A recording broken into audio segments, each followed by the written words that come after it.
Hello there, how are you doing today? Title of the book Cinderella and the Furry Slippers. Author David CALI and Raphael Barbenegger.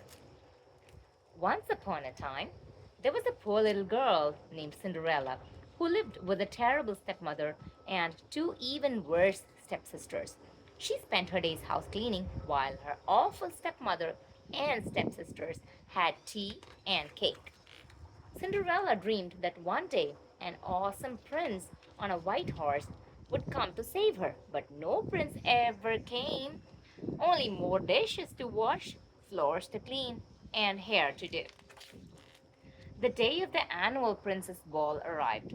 Cinderella wanted to go, but she didn't have a dress to wear, so she secretly called a fairy godmother to make an appointment.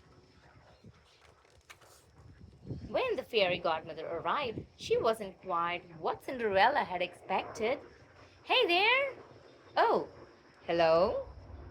Could you make me a nice dress like this for tonight's dance? Pretty please? Of course I can. I'm the best fairy godmother around. Are you sure this looks okay? Don't worry, dear. You look beautiful. The fairy godmother's helpers didn't look like the animals in the ad, and the dress didn't look like the picture from the magazine. The slippers were a little odd, too. Aren't they usually made of glass? Glass? What a funny idea. But worst of all was the coach. What is this? Turnips are the new pumpkins, dear. And the horses? Let's not even mention those. Cinderella arrived at the castle in her turnip. The castle looked a little less grand than she was expecting. Inside, she found out about the dance contest. Here's your number for the dance off. The girl with the best moves gets a solo dance with the prince. Dance off? Good luck. Poof. The dancing was pretty weird, and the prince wasn't even paying attention. Then it was Cinderella's turn. Her dance was simply the worst of all. But when the prince woke up and noticed the girl with one shoe doing her strange dance, he immediately fell in love with her.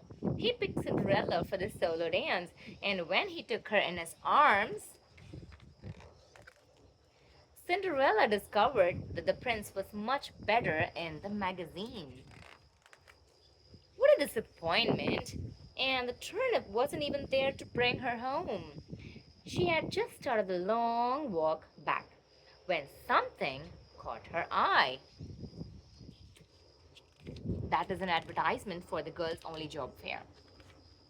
Welcome to the girls' only job fair. And she lived happily ever after. The end. Hope you enjoyed this story. See you in another book. Bye bye.